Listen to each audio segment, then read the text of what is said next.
انسانی عقل دنگ رہ جاتی ہے یہ سوچ کے کہ قرآن میں کس طرح ایک ایک چیز کی تفصیل جیسے دی گئی ہے آج تک وہ ویسے ہی ہے۔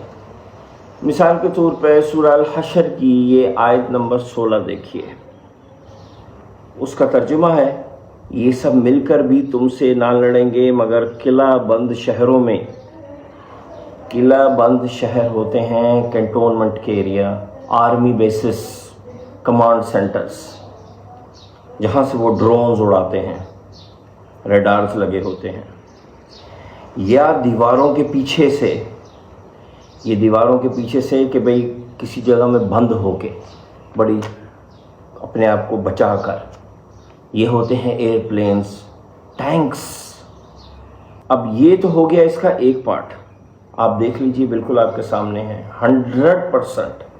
اب آئیے دوسرے پارٹ کی طرف، وہ اور بھی حیران کن ہے۔ ان کی آپس کی لڑائی بہت سخت ہے، تم انہیں اکٹھا سمجھتے ہو حالانکہ ان کے دل الگ الگ ہیں۔ اب یہ جو دوسرا پارٹ ہے اس پہ آپ غور کریں اور یہ خبر دیکھیں کہ نیٹو جو یورپین یونین کینیڈا کا اتحاد ہے، فوجی اتحاد، انہوں نے کہا ہے کہ اب ہمارے راستے امریکہ سے الگ ہیں، ہم امریکہ پہ اب قطعی ڈیپینڈ نہیں کر سکتے۔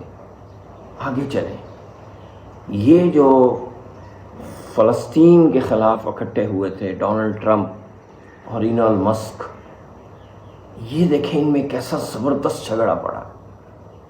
آگے چلیں، لاس اینجلس جو مرکز تھا پروپیگنڈے کا، جہاں سے مسلمانوں کے خلاف پچھلے 40-50 سال سے پروپیگنڈا ہو رہا ہے، وہاں پہ بھی کرفیو لگا ہوا ہے۔ لاس اینجلس شہر امریکہ کے پریزیڈنٹ پہ مقدمہ کر رہا ہے۔